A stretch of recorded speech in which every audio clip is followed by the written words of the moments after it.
We can be heroes everywhere we go. We can have all that we ever want. Singing like Ali, rocking our bodies, ending on top like a champion. Keep it on silver, give me that gold. You'll remember when I say we can be heroes everywhere we go. Keeping us down is impossible. We're unstoppable. Oh, we're unstoppable. Oh.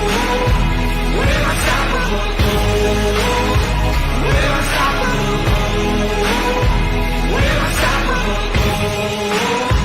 We're unstoppable, we're unstoppable.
Joy Torres. I'm from Belmont Hotel, Manila. Hi, I'm Riza Jane Aksalan, Meetings and Events Executive from Golden Phoenix Hotel, Manila. Hi, I'm Dawn Escarte and I'm from Events by Dawn, and I do events and weddings most especially.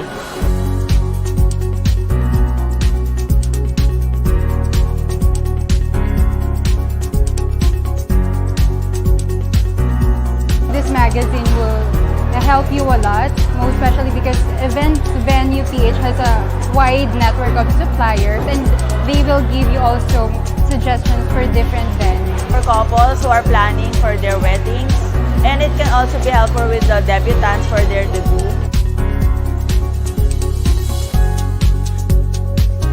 Once you get to read the magazine, you'll see different suggestions, and also you'll see a checklist in there.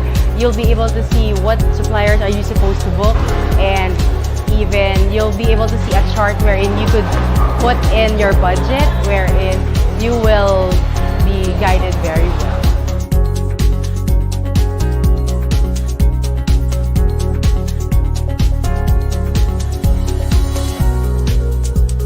Yes, hi there. I'm Mark.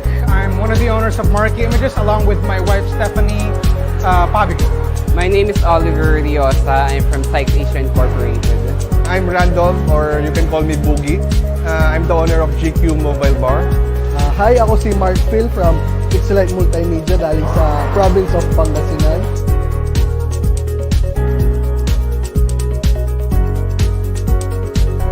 The magazine is awesome.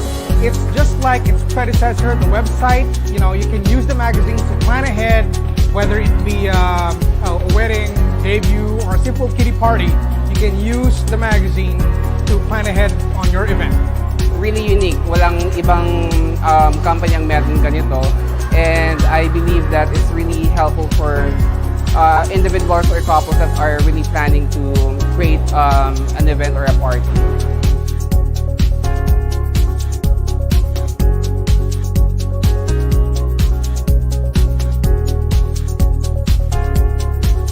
This is not a conventional type of magazine.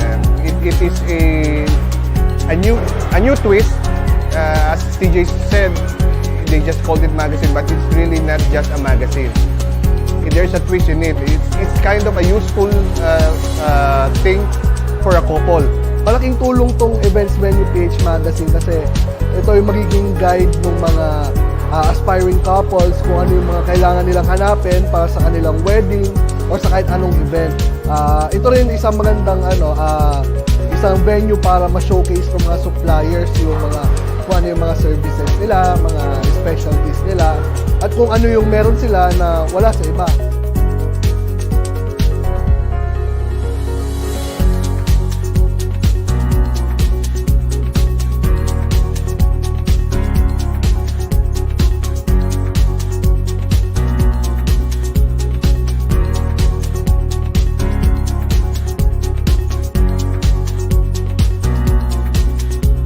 Those who are planning for their wedding, Please get a copy of Events Venue Philippines. It will definitely help you. It will be a convenience for you. From the start up to the end, you will never forget any supplier. Events Venue Philippines magazine, you'll be able to find it in bridal fairs. Kumuha na po kayo ng Events Venue magazine. Ito malaking tulong po sa inyong upcoming events at sana suportahan niyo po ang Events Venue page. If I were you, buy or get a copy of eventsvenue.com.ph magazine, or else you'll be out of it.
All right, good afternoon, everyone. Welcome to another episode of our talk show today entitled Let's Talk About Weddings. I would like to introduce myself. I repeat, your host this afternoon, and of course, I would like to welcome our audiences who are watching on our Facebook page and YouTube channel. Today, we will be meeting another wedding supplier this afternoon. But before we introduce our guest speaker, I would like to acknowledge our sponsors for today. Med Results, Accounting Portal Philippines, Alabang Estate Realtor Directory, Mobile Palengke, Philippine Travel Expo, Philippine Virtual Expo, Philippine Workshops, Online Pasalubong Center, and Philippine Hotels Directory. If you have any questions during the show, you may type your questions in the comment section. There will be an allotted time for this question and answer portion toward the end of the program. So let's not waste another minute. Let us introduce our guest speaker for today. He is in the business that has been the consistent choice of many of Tinseltown's biggest celebrities and companies. This business is the go-to expert in defining the quality of its food, customer service, catering, and events. Trust us, after this interview, you will book your next event with them. A, AVP at Juan Carlo the Caterer, the business that is like a celebrity of the celebrities. Please welcome our speaker this afternoon, Mr. JC Del Rosario. Let us give him a virtual round of applause. Hello, sir. It's our great honor Hi, to have you this Ira, and hi afternoon. to everybody listening. Happy New Year to everyone. I hope everybody's staying safe. And before this interview starts, I just want to thank WSAP, Sir TJ Yuson, for giving us this platform and to be able to talk to wedding suppliers, wedding mga soon-to-wed people, di ba, who are all, we're excited to talk to. You're very welcome in the behalf of WSAP. So, Sir JC, how are you currently? Okay naman. Actually, I just did some isolation and I got my negative result now. Pero I didn't get positive naman. I was exposed to somebody. Pero I'm so happy na okay kami. Me and my dad are negative naman. So just praying for That's all of great. our relatives and friends and people in the wedding industry na I'm sure are recovering and getting better. Praying for them. Yeah, we're going to pray for everyone around you about that, sir. Um, since you're already here, can you tell us more about about yourself? About me, well, I'm a dad first. I have kids. But at Juan Carlo, I'm the assistant vice president. It was actually named after me, yung business, because they have no choice. Ako lang yung anak nila. Ako din yung favorite nila. Yeah, so, Yeah. well, the business of Juan Carlo and how it started had a lot to do with when I was born as well. Kasi my parents, it really began in the early, although we were parang formally established in 1995, our business, the heritage of our business started in the early 1970s. So my dad, when he was a kid, instead of like most kids, pag summer, they would go play basketball or they would do different things with their friends. My dad would stay with her auntie, Cecilia del Rosario Pacumio. And si Auntie Cecilia niya would expose him and cultivate his love and passion for food, for everything related to food. Laging kabuntot ni dad, nakabuntot siya kay si dad sa kanya, sa kitchen. And then yung bonding nila, they would go to the most high-end restaurants, to street food, everything. And when my father and mom, they were both single by that time. They met in Saudi Arabia. My dad is an engineer. My mom's a medical technologist. Hindi mo malalamang walang connection sa food. And because of their passion, when I was made in Saudi and they told me they don't want to raise me there and they went back here to the Philippines, he went back to his first love, which is food. diba? And curating that Juan Carlo experience. So that's when Juan Carlo was born in 1995, formally, yung business namin. I was 2 years old when we got back here. So yeah, and I've seen our company from the very beginning. I grew up with all of the food and everything that and the experiences and the events that we create. And well, I was a witness to how parang small and humble our beginnings were from nothing talaga. My dad would just, alam mo ba yung owner type na jeep? Familiar ka ba dun? Yeah, Yung owner, my dad would, usually, yeah, my dad would borrow my lolo's owner and then go to the market 4 a.m. in the morning. Sila yung chef, sila yung waiter, sila yung lahat. They started from that. The first parang china that we used, the plates, were yung pang-display ni Lola na china sa bahay. Yun yung unang ginamit na mga mga mga plates. So that's how small we started. And then to see, I was able to witness what my dad has done. He's the four-time president and three-time chairman of the Food Caterers Association of the Philippines. He has catered so many parang not just celebrities but politicians, socialites, and the creme de la creme of society. So I'm so proud of him and parang the legacy is built for us. yeah, I'm sure your father is always going to be proud of you also, sir, since you're going to be the one who's Yeah, going to continue this legacy. nakaka-pressure. Only Yeah. child feels, I know it. Um, about that, who are the persons that you want to thank overall right now, since the business of the family is already, well, at almost like the top caterer in the Philippines?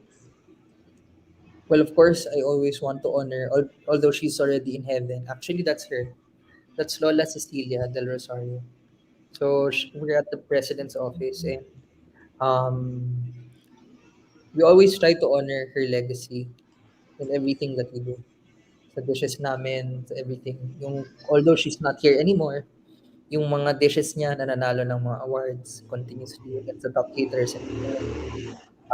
And being part of so many milestones for our clients. So we always want to look back and remember them, especially her. But I also want to honor at this moment yung mga tao namin. Lahat ng mga tao namin who've been with us for, we just turned 26 years. We're turning 26 years and alam mo yung parang we couldn't be here without them.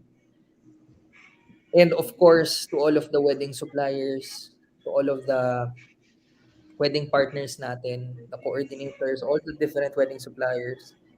Kasi we wouldn't be able to reach this far without their support, their love, and alam ko madami pinagdadaanan yung mga lahat, mga tauhan namin, mga wedding suppliers, pero nandyan sila lumalaban pa rin and they're so ano pa rin, passionate and lalo na yung team ko, I'm so proud of them kasi I'm the one handling sales and marketing as well here.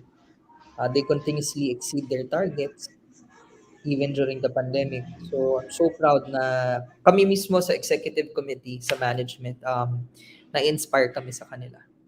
As well as the other wedding suppliers who continue to fight, who continue to pivot and be creative and be strong despite all of the challenges na pinagdaanan natin from Taal Volcano to the pandemic. 2 taon na pero we're still strong. Lalaban pa rin ang wedding industry.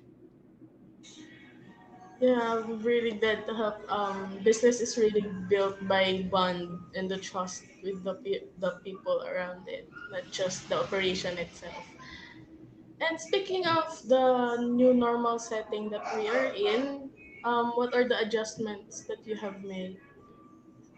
Actually, a lot. We were one of the first, not the first, I think, even against the other hotels and caterers. We uploaded this video defining our safety protocols. Um, ito, I don't see other caterers doing this, but actually it's a lot from the time that they get to the office, where employees are shuttled, um, point to point. And then when they get to the office, they do their standard health protocols. I have already vaccinated 500 employees with the second doses. And we are now helping our employees coordinate with the LGUs for their boosters. We do disinfection of our offices and our commissary day before with UV light and all of the standard things. Sa events naman itself, we created this acrylic shield on the buffet. We maintain social distancing, in table distancing by making it 4 guests or 5 guests in a table. And then meron kaming parang cutlery covers. So we have this box. There's a golden cutlery box or a silver or a black one where the cutlery is not going to be exposed. Talagang covered siya. So before the cutleries are placed in, ni-UV light siya. And then ilalagay yung cutlery dun sa box. And then when they open it, when pagkakain na sila mismo. Pati sa mga glass, mga baso namin, meron siyang disposable covers. And also, we created this thing. We call it the modified plated service or the American plated service. So, yung American plated service, kasi syempre, di ba, the best option right now is plated service. But it's a bit costly. Medyo pricey ang plated service. So, yung American plated service namin, or modified plated service, it's like buffet pa din. There's a showcase of all the food sa buffet table. But what happens is piniplate siya in one plate nandun yung dishes. Na naka-style pa din siya. So what happens is our F&Bs will be the roving waiters will be the one to get it from the buffet table and serve it. It's not as it's not as luxurious as the plated service na talagang one dish, one plate, one dish, and all of that. Pero it's a more cost efficient or cost effective way of doing somehow parang plated kasi nandyan. So the guests will not have to stand up. They'll feel like kings and queens, di ba? Parang hari at reyna pa din na de-deliver sa kanila. It will be better presented and it will be safer, more importantly. So yun yung goal namin na the point is, even if intimate, even if these are just a few people, these are the most important people in your life. Diba? Ito yung mga friends mo na magsistay, who will be there from ceremony, who will be staying throughout the program, the dinner, and magpa-party pa kayo. So, ibig sabihin, you want to give the best na to those few select people. Yeah, and for our signature plated service naman, yun yung kinikwento ko yung one dish, one plate. We have really innovated a lot and you can check it out na lang on our IG. Pero ang laki na ng improvement ng ano namin doon sa signature plated service namin. We launched different cuisines. So, yeah, they can see it on our website na lang. Or Yeah, on it's our, upon hearing it, it's really great and yeah, very innovative. Especially needed right now, where we are in this new normal setting. And yes, speaking of new normal setting, we saw your business latest video. Let's play it for the audience to see.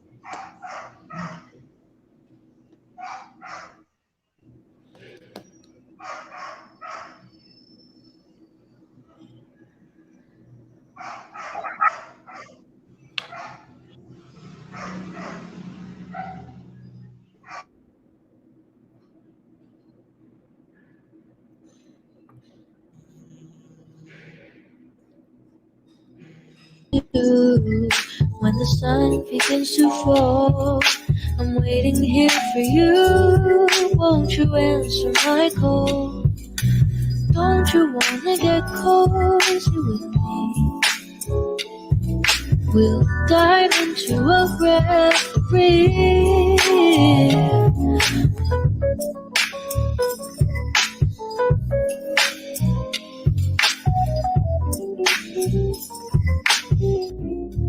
Don't you wanna get cozy with me?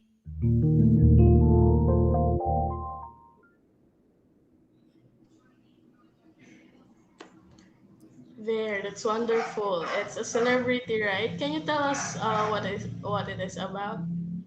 Yes, actually, aside from our new normal safety protocols, which were very clearly shown there, this was actually the tasting experience of Francine Diaz.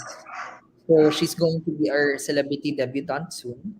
And actually, I'm so proud to say that video, that's one of the first tasting experiences at our new tasting room in Greystone, Quezon City. So we have a new office and a new tasting room, and it can also handle very intimate events. Pero it's really meant for a tasting room. You can see there merong parang mock-up area doon na you could see the different parang cutlery boxes, cutleries, mga glasses, and everything. Tinur ko si Francine doon. And then she saw the open kitchen. Our kitchen kasi there is made of glass. So you can see while you're waiting for the food, you can see how it's being prepared, how it's being plated and curated for you. And then lastly, syempre, the tasting room itself. So meron kami tong VIP tasting room with the TV, and then nakalagay doon na parang welcome from Scene Diaz to an exclusive tasting experience. So she had a wonderful time, and we had a wonderful time also with her. She's so down to earth, sobrang gandang bata, sobrang simple lang niya. And yeah, parang na-enjoy niya, dami niyang nakain. And she had a hard Sure. time cooking.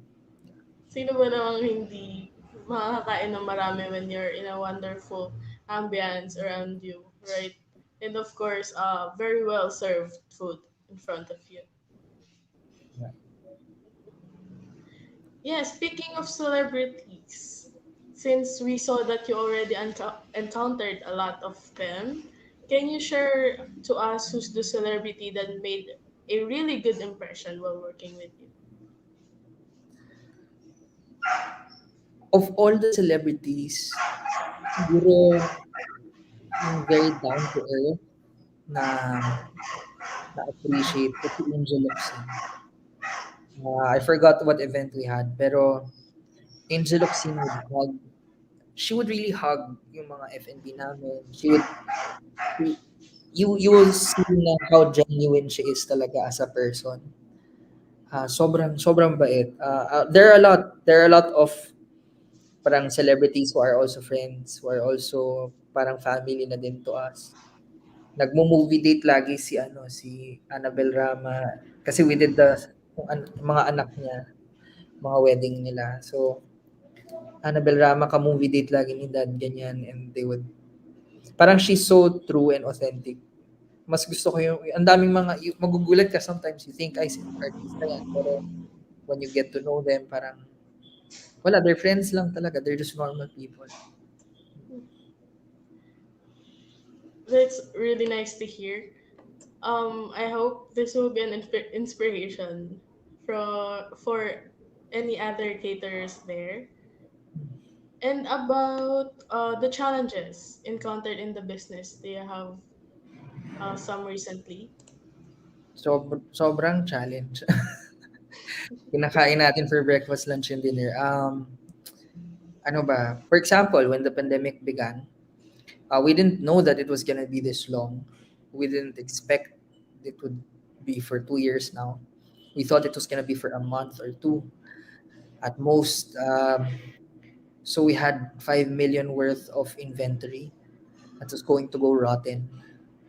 Kasi yun yung mga steak, yung mga salmon, mga sibas, mga scallops, which are not hindi naman common, 'di ba? And parang yung mga clients namin, we didn't charge them na for the we allowed them to move their date 1 year from their original date without additional cost, even if usually may 10% cost yun.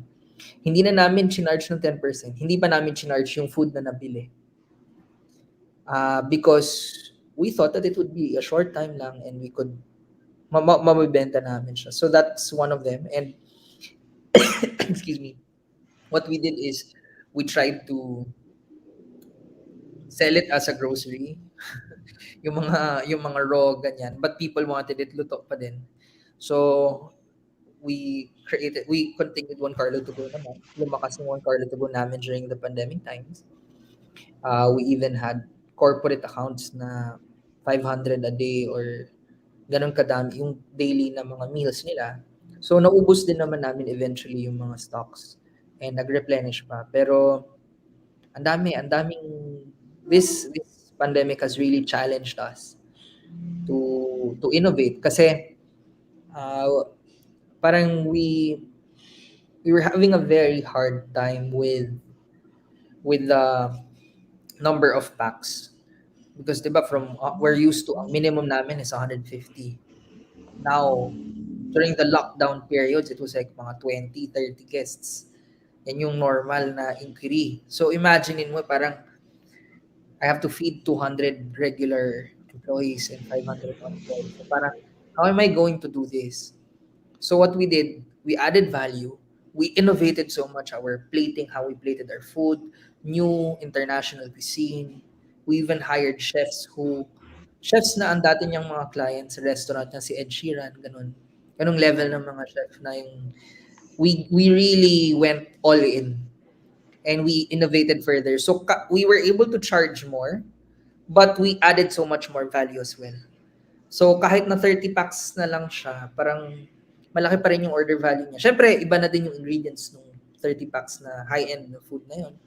Mga Wagyu na yun, na A5, diba? Meron na tayo doon na mga Alaskan king crab. So talagang parang we added value and we were able to charge more so that we could also support our people. Kasi sila talaga, when you think about it, tatlo lang naman kami ng dad ko in our family. I have two kids and my wife. So parang we can support ourselves fine if we said we'll stop this. Pero iniisip mo yung mga tao mo eh.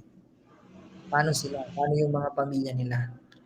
So that's what continued to allow us to push through this. And yeah, we're excited. We're excited for the future. Kasi parang when the wedding industry comes back, and it already came back, medyo nag-ano lang ulit ngayon. Parang may bago kaming market na nag-open. May ultra high-end market kami lalong na capture. Plus, besides from our luxury buffet market, ngayon may luxury plated market na talaga kami. So, there are blessings in disguise din with this pandemic. Yeah, well, really speechless about that since I'm trying to process the innovative plans you have made for the business. Well, here we have a question from one of our audience, Miss Anne Gonzalez. The question is, what is the most requested cuisine of your clients? Um, hi, Miss Ann Gonzalez. Ann ba? Ann Yes, Gonzalez. po, and Yeah, thank you for watching. And siguro the one that was served at my wedding. It was launched at my wedding in 2018. And it won multiple awards in SMX Culinaire as the best signature dish ata, an appetizer. It's called our baked scallop in pastis Prado wine. And it's served on a wooden parang teardrop looking thing. Tapos may rock siya, may bato. And then nandun yung scallop. And then doon sa rock, underneath the rock, there's dry ice. And then this scallop has cheese and it's being torched and it has pastis Prado wine and then it has parang mango something dressing with cilantro sa side. So it's very rich, it's very creamy, it's very savory, and then it's It's counterbalanced by the may seaweed doon na salad with the cilantro and mango dressing. So may acidity yon para may fresh ano, para they complement. But what's nice about it is the waiters will hold it like this, tapos meron siyang dry ice. So when our waiters would do the waiters parade at the beginning of their appetizer, parang umuusok-usok pa siya. So it looks visually it's really stunning and magkakaroon siya parang it will create the experience and it will set the mood from the very beginning na parang wow, ito pa lang yung first. So parang it will set the mood for the entire event. And people will remember your wedding more. Yeah. It's really a wow effect just for a food. Yeah, yeah. Now, sir, since we already have viewers, yeah, soon to be married couples, do you have any tips for them when choosing their caterer? Siguro ano, number one, you need to assess how much do you value it. How much do you value food and the catering experience as part of your wedding vis-a-vis the other suppliers. Kasi the way that you would allocate your budget for that, depende kung ano yung priority mo. What do you think is priority? Diba? Pero siguro yung advice ko, number one, don't get kung sino-sino lang na supplier. Don't get fly-by-night suppliers. Always choose people who have heritage, who have a trusted brand for so long. Don't just believe what we say. The best thing you can do is do tasting experiences. Kasi kami, it's so easy for me to say na our food has heritage. It's been passed down from 3 generations of the Del Rosario family. Award-winning siya. Yung service design namin, lahat award-winning. In the big banquet, sa Blue Leaf, tsaka sa FMX Culinaire. Pero, at the end of the day, ikaw pa rin yung kakain nun, titikim nun. So, makikita yung styling namin and all. So, ako, I really suggest you try to research, try to see what's within your budget, and then from there, do a tasting experience with them.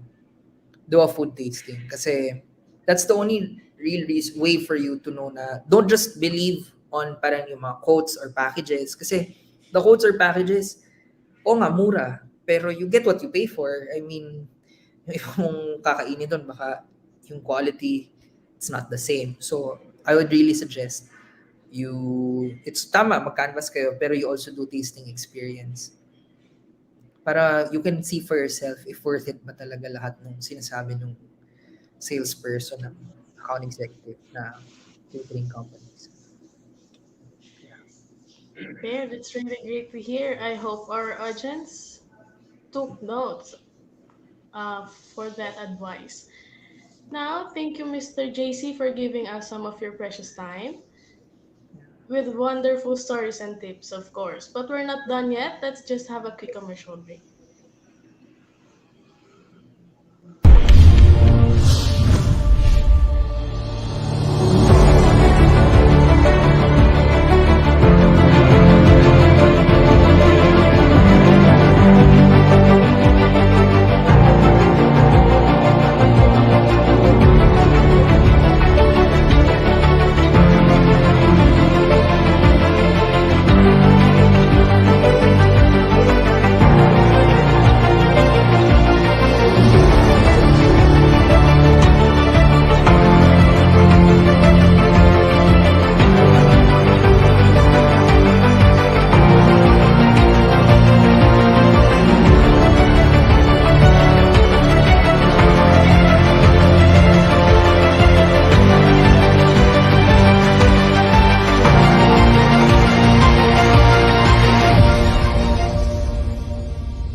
Hi again there. I hope our audience took down notes and, of course, learned from today's speaker.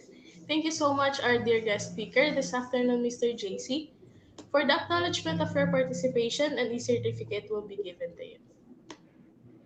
This certificate is proudly presented to Juan Carlo del Rosario for imparting valuable knowledge during the Let's Talk About Weddings as a guest speaker on January 11, 2022. Thank you once again, Mr. JC Del Rosario, for your time, and I hope you also enjoyed our talk show this afternoon. Yes. Again, we would like to thank the following sponsors for the WSUP Updates event. Med Results, Accounting Portal Philippines, Alabang Estate Realty Directory, Mobile Palenque, Philippine Travel and Virtual Expo, Philippine Workshops, Online Pasalubong Center, and Philippine Hotels Directory. Thank you for supporting our event. Before we end today's event, we would also like to promote the Wedding Suppliers Association of the Philippines Incorporated membership. Be a proud member. If you're still not a member, what are you waiting for? Visit our main page and directly message us for your inquiries. On behalf of WSAP, thank you to everyone for joining us and of course to our guest speaker. Once again, I repeat, now signing off. Thank you for your time, keep safe, and have a great afternoon.